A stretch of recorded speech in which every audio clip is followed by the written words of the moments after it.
If you're like many people, you're frustrated with searching for jobs. Looking for a new job can be confusing, overwhelming, and a lot of work. In this course, I'll show you ways to make the process easier and give you techniques to make your job search more effective.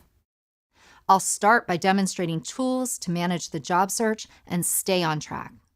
I'll then show you how to make use of online technology to identify opportunities, gain efficiency, and visibility.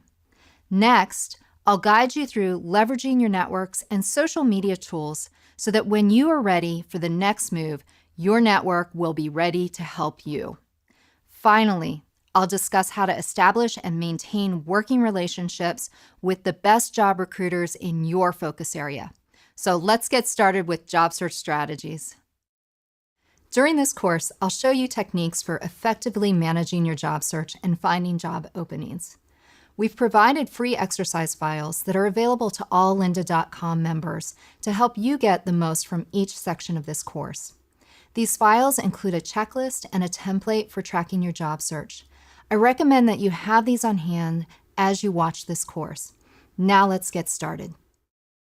Most people approach the job search by looking for jobs online and applying to them haphazardly. This can be a big waste of time.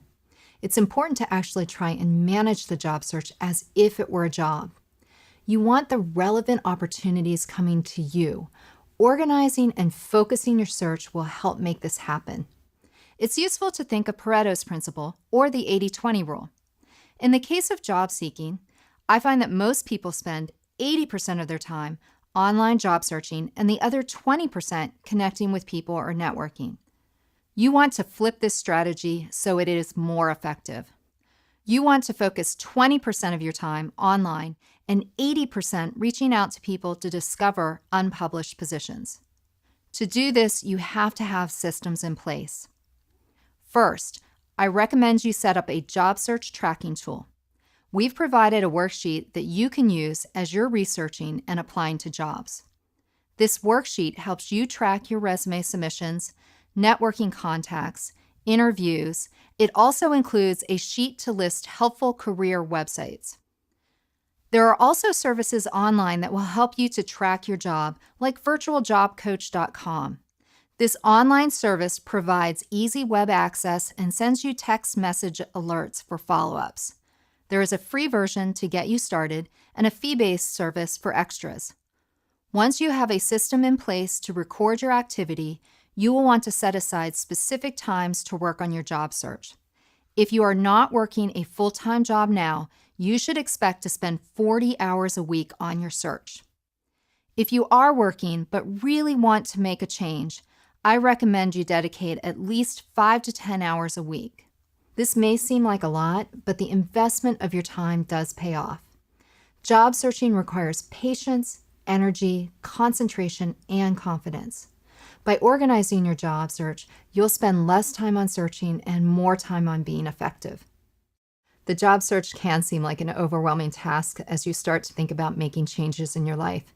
If you're like most people, your first thought is, I don't even want to do this. However, the following 5 tips can make it go much smoother and keep you more positive. First, use search agents. These are online tools that will automatically send new job postings to you. This frees up your time to connect with people. Second, be visible in your field. You should make it easy for recruiters to find you and recognize you as an expert. You can do this by blogging, speaking at conferences, and being active in professional associations. Third, you should have a good system to keep track of your contacts and jobs that you've submitted applications to. You want to be sure to maintain contact with your professional network so they're available when you need them. Fourth, get support from friends and family as you go through the search. Not only can they help you with a quick review of your resume or practicing an interview, but they can keep you positive and on track as you go through this process. Finally, create a positive attitude. This is about discovering new opportunities and recognizing your potential. Leave your inner critic at the door and remember that you are coming with a unique skill set that employers will value. These are my top 5 tips to get you started, and I'll be covering some of these in more detail throughout this course. When filling a job vacancy, employers want to get a diverse pool of qualified candidates, and they often turn to online job boards to do so. There are literally thousands available, and it can be hard to determine which is the best option for you.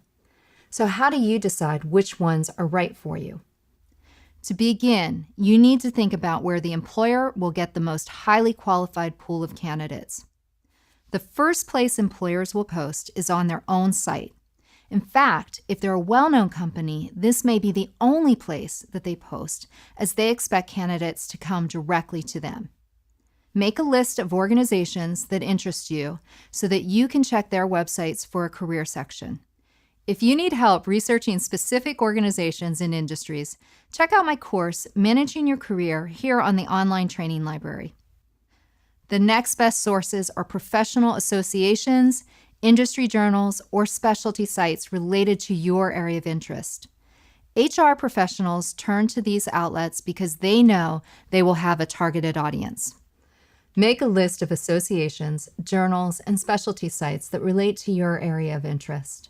If you need help finding these sources, do a search online or check out Weddles.com to find an association in your field. The truth is that you don't know when or where an employer will post an opening. You'll want to use a mix of these job boards in your search so that you don't miss an opportunity when it becomes available. In the next movie, I'll show you how to make the most of these job boards. No matter what job boards you decide to use, a job search agent will save you an immense amount of time. Job search agents allow job seekers to get notifications via email or RSS feeds. Many large organizations and specialty sites will give you the ability to set up an agent on their site. The benefit of these agents is that they're within a defined organization or specialty. If they don't have the capability of setting up an agent, then you'll want to set up a weekly time to review targeted organizations' websites and specialty sites in your area of expertise. However, there are also multi-search mashup sites that can be useful, like Indeed.com or SimplyHire.com. These sites crawl the web and direct job seekers to openings on corporate career websites, recruiting job boards, online newspapers, blogs, and association websites. The benefit, of course, is that it gathers information from many sites, and you can do broad searches on skills such as Photoshop to broaden your opportunities. Let's take the example of SimplyHire.com. The first step is to type in keywords. This could be a title, skill, or knowledge you want to use. In our example, we'll use the skill of graphic design. You will want to use quotation marks around the terminology so you get specific jobs that mention graphic design in the description. Second, if you have a geographic preference, you would want to put in the location. For our example, Carpinteria. Next, you will click on Search All Jobs. You can see that this brings up jobs that may be of interest. If you like this search, you can now set up an email notification for new jobs or an RSS feed. If you would like to drill down on this search, you can use the advanced search function on the left-hand toolbar by company, title, and others. If you would like to see your connections to these jobs, they have an application that will connect to your LinkedIn account. Your connections will now show on the right of the job. At this point, you should be getting regular job updates. Strategically posting your resume on different sites can help human resources find you. We will discuss this in detail in the next movie. Posting your resume to job sites will help you to cover all your bases, making the online search more efficient. This makes you immediately accessible to recruiters and tells them that you're looking for a job. To be effective, you want to be strategic and follow some specific steps. The first thing you need to consider is where to post your resume. You want to post where recruiting professionals are seeking candidates for your particular industry or role. Post your resume on job boards and employer sites that you identified earlier. Second, there will be two options for posting your information: an online application and uploading a resume. My advice is to fill out everything. Don't leave anything blank. You don't know what the criteria employers will use to screen through potential applicants. It is to your advantage to provide as much information as possible. Third, consider which resume you may want to use if you have multiple versions. Post a resume that is designed for your ideal career. It should be a reflection of your next career move. Fourth, if the site asks you for your salary history or expected salary, you should always fill this in. Never leave this blank, as you may automatically be screened out of the candidate pool. If you can, put in either not applicable for salary history and negotiable for salary expectations. This will often work. If they ask for a specific number, be truthful on salary history and do your salary research for your position of interest. Finally, one last piece of advice. Take care of your privacy. You should thoroughly vet each site to understand their privacy policies and how they use your information. Make sure that they are not preying on job seekers that are desperate for that new job. Don't go by what the site has to say. Seek out more information on the web or from individual users of the site. Remember, you don't need to share your birth date or social security number until the employer hires you. Posting a resume online makes you searchable and immediately accessible to potential employers. In the next movie, we'll take a look at building an online profile to further increase your visibility. The online profile is essential in today's job search. You'll find that hiring managers are increasingly looking for talent through the use of online profiles, and if you're not present on the web, they can't find you for those unpublished positions. To get you started with online profiles, you'll first want to consider which ones are most appropriate for you. You want to focus on those that are professional and not social. In professional sites, you are able to better reflect your skills, knowledge, and qualifications. In choosing the sites to build your profile, think about where hiring managers are most likely to find you. Here are some sites you might want to consider. LinkedIn is one of the most widely used sites by HR professionals to connect with highly qualified candidates. Zing.com is similar to LinkedIn, but more European-based. Twitter.com, a microblogging site, has many uses for the job search. For example, you can establish yourself as an expert through your tweets. Plaxo.com is an enhanced address book with networking capability. And finally, ZoomInfo.com, which allows you to claim your profile and control your web identity. You may also want to check out specialty sites for your area of interest. Sites can be found for entrepreneurs, small business owners, artists, and many more. No matter which sites you choose to represent yourself online, I recommend you follow these 5 basic strategies for creating an effective profile. The first strategy is to create a summary or a pitch of your career interest. Your pitch should be a memorable statement of unique qualities you bring to the workforce. No matter what you choose to bring into the pitch, it should be a coherent story of your career interests. Second, make your profile keyword-rich. HR professionals can narrow the pool of candidates by searching for specific and unique keywords.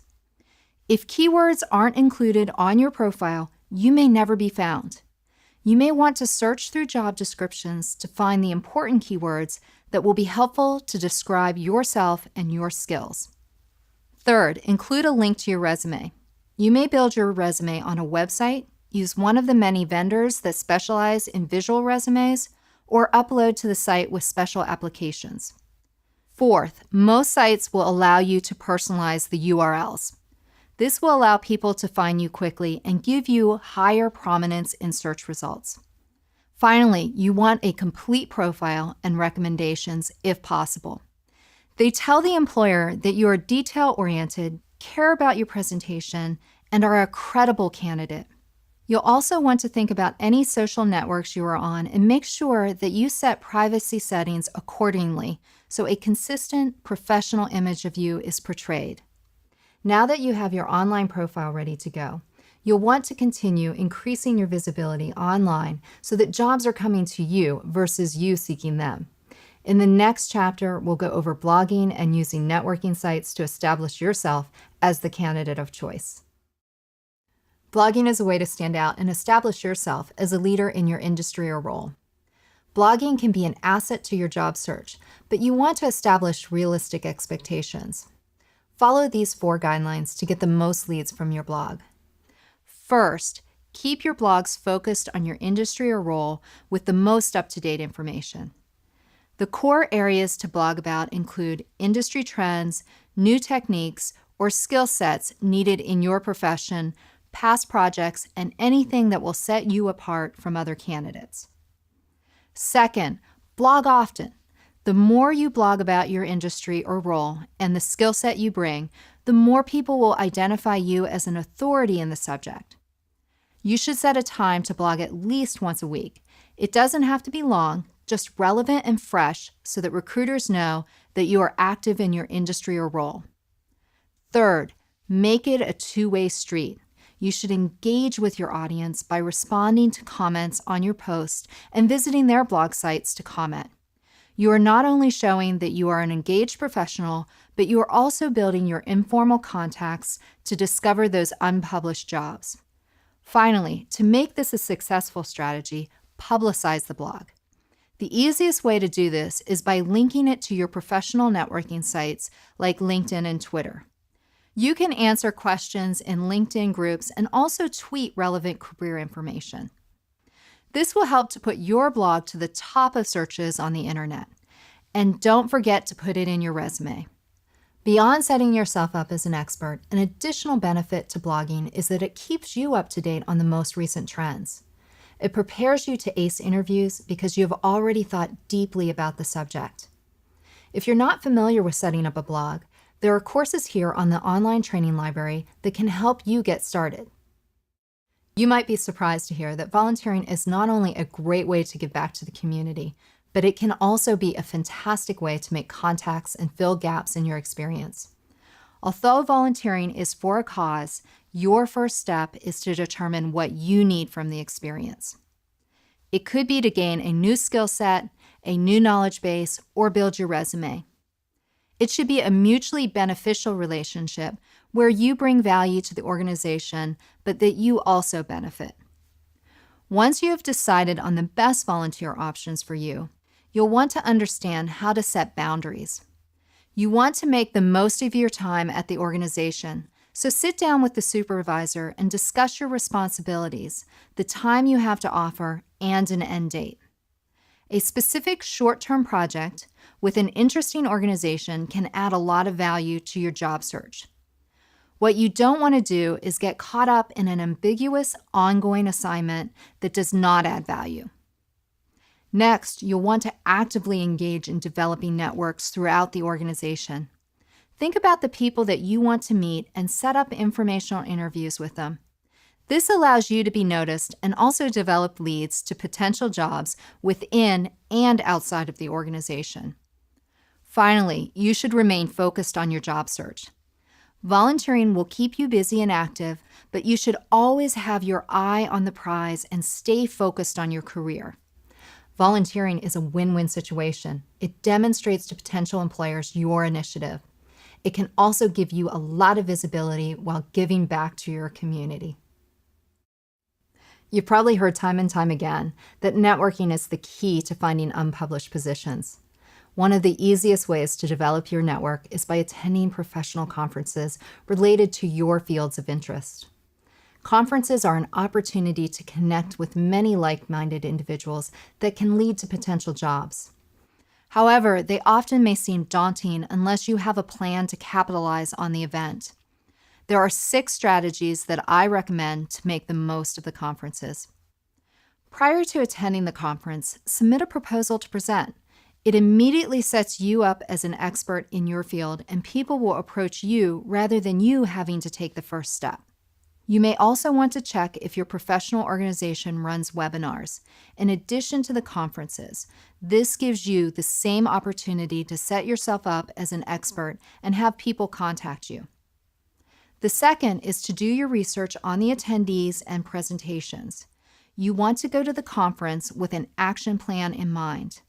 You should prepare questions to ask during the lectures so that you are ready to stand out in the crowd. You should also pick sessions where you will meet the largest number of people that match your goals. Third, you should have your pitch down. You want each encounter that you have to serve a purpose, and that is to get the message out that you are an accomplished professional. You should practice this prior to attending. It will come out more naturally when someone asks you about yourself and your interests. Once you are at the conference, you will want to employ the fourth strategy, which is to be the one to initiate conversation. It can seem intimidating to be the one to start the conversation, but believe me, people will be relieved you have approached them.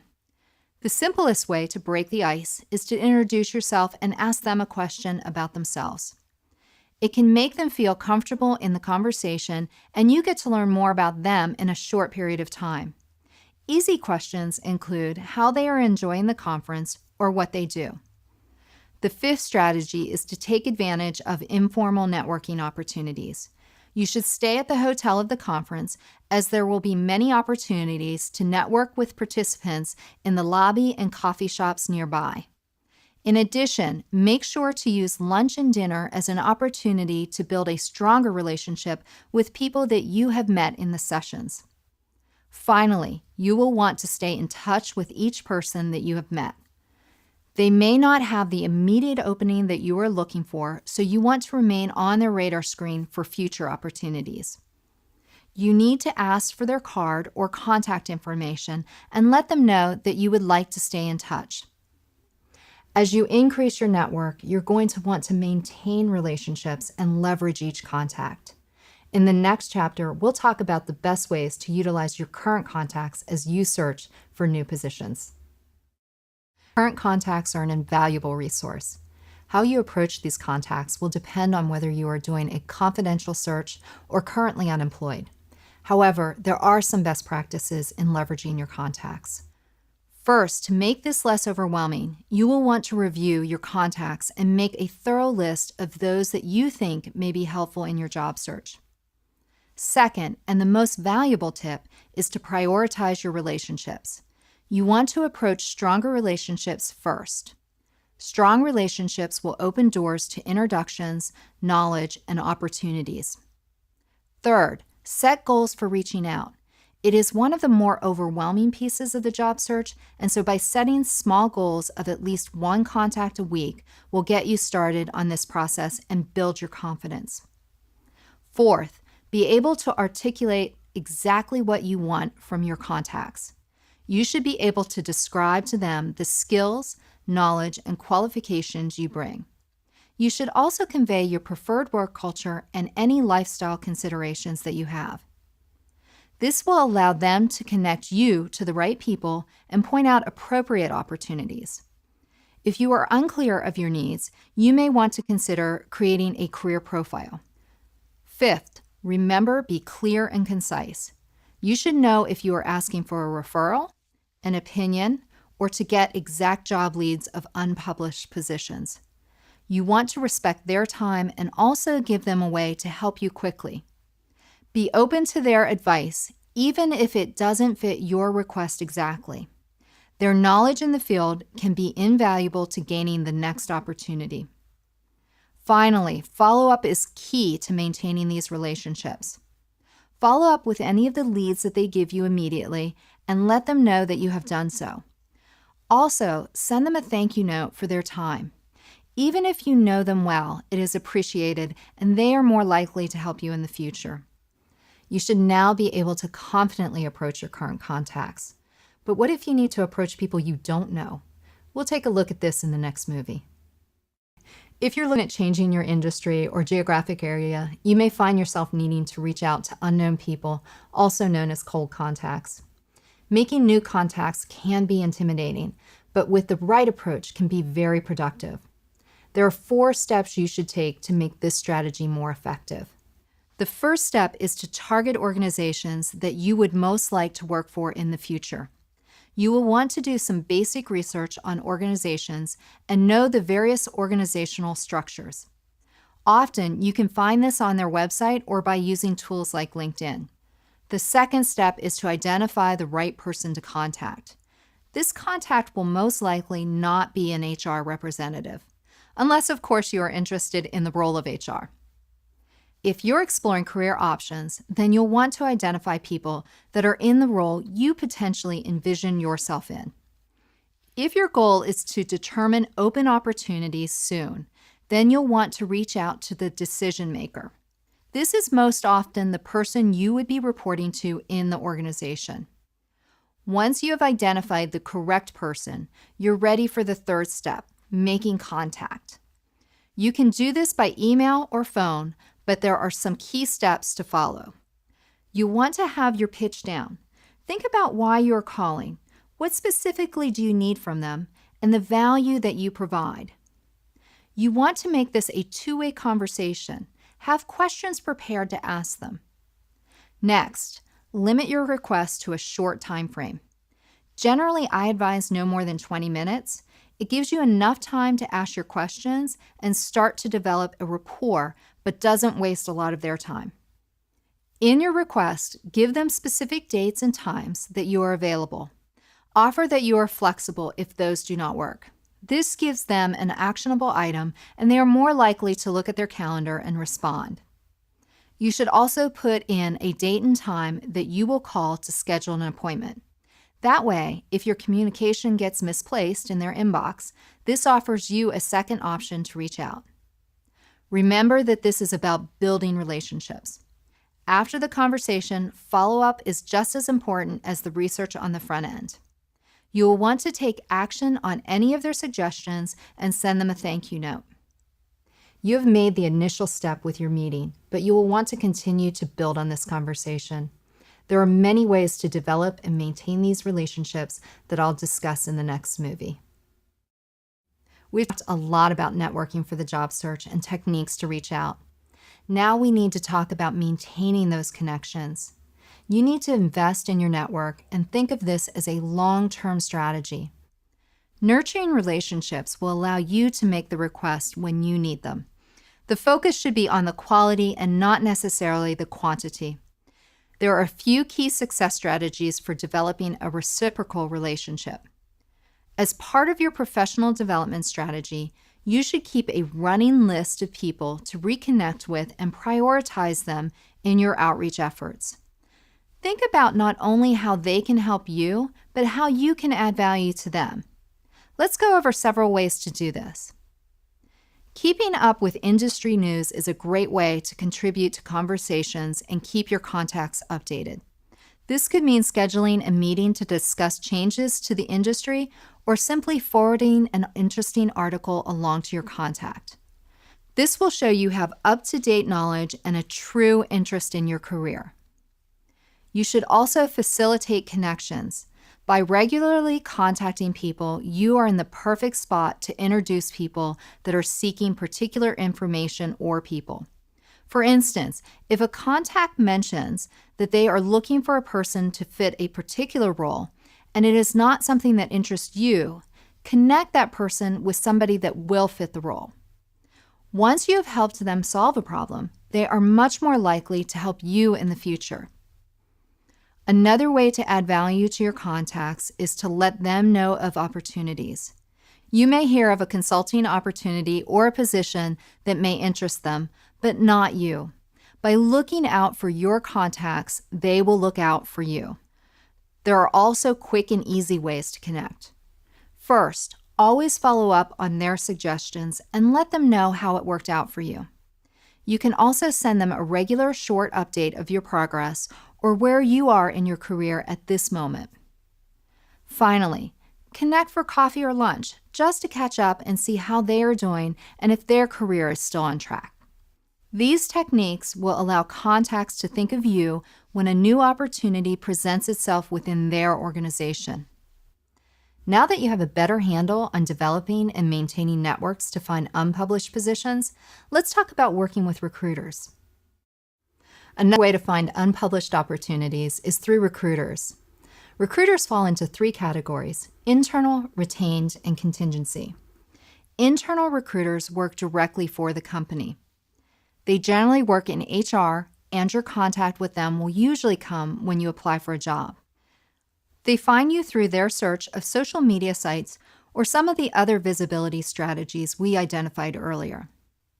Retained and contingency recruiters are either independent consultants or part of a larger search firm that helps organizations find talent for their openings. We will focus on the retained and contingent recruiters as these are the type of recruiters that you can possibly develop a relationship with. You have to know how these recruiters work to make this strategy effective.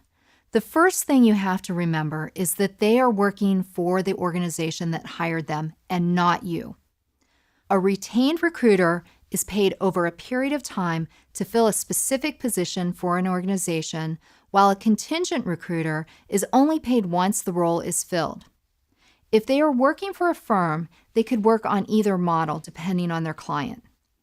Let's go through both so you understand the importance.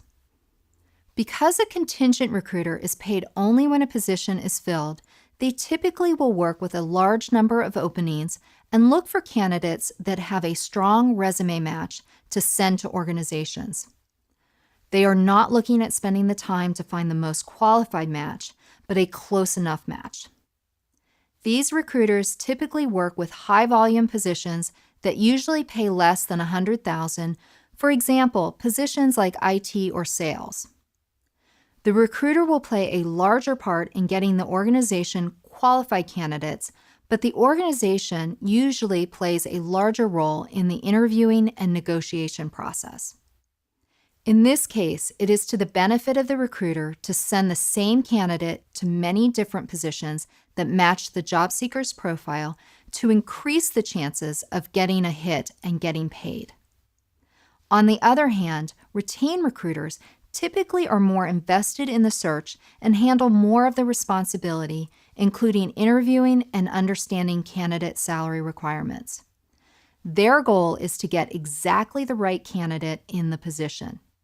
They often work with positions that are over $100,000 at a higher level and searches that may be more confidential in nature, like executive positions.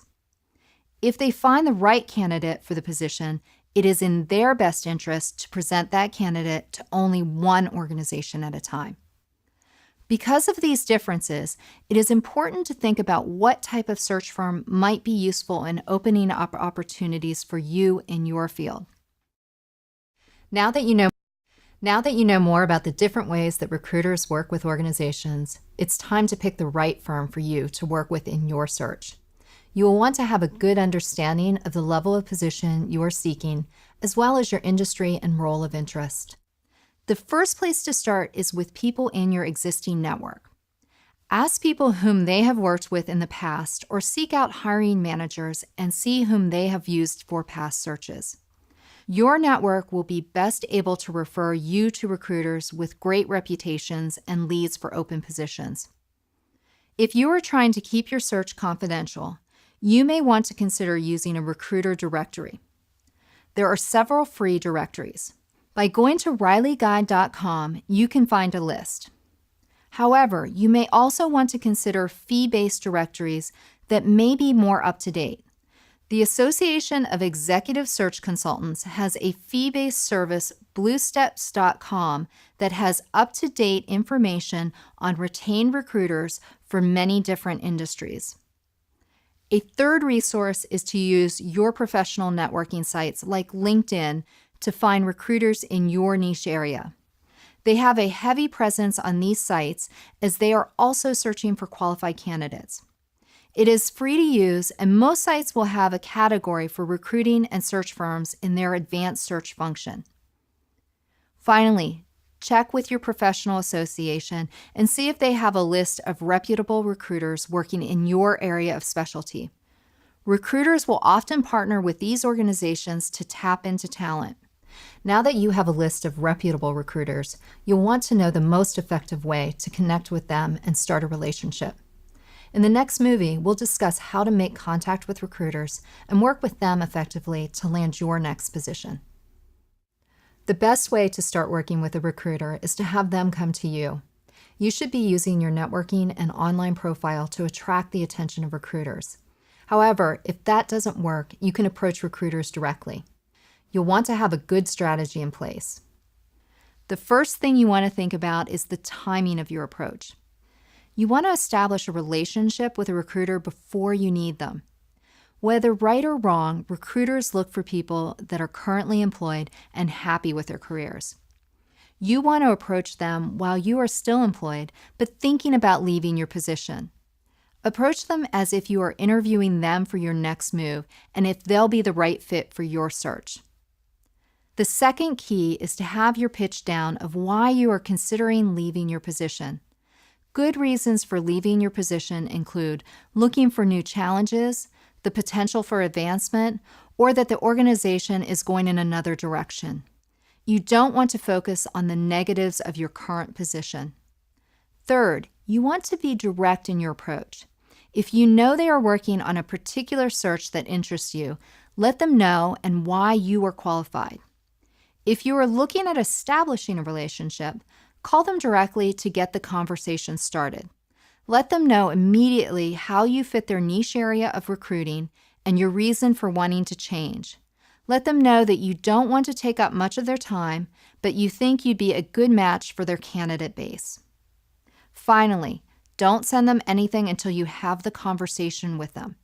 By understanding their needs first, you will be able to tailor your resume and cover letter to their niche market. If you followed the first step of approaching the recruiter before you need them, then you'll also want to add a final strategy of maintaining contact. Once you've interviewed potential recruiters to assist you in future searches, how do you maintain contact so that they are available when you need them? First, help them. Recommend people in your network that would be a good fit for any of their current searches that aren't a fit for you. You're providing them with a valuable resource, leads. This is how they earn their salaries, so if you can be helpful for them now, they're more likely to think of you in the future.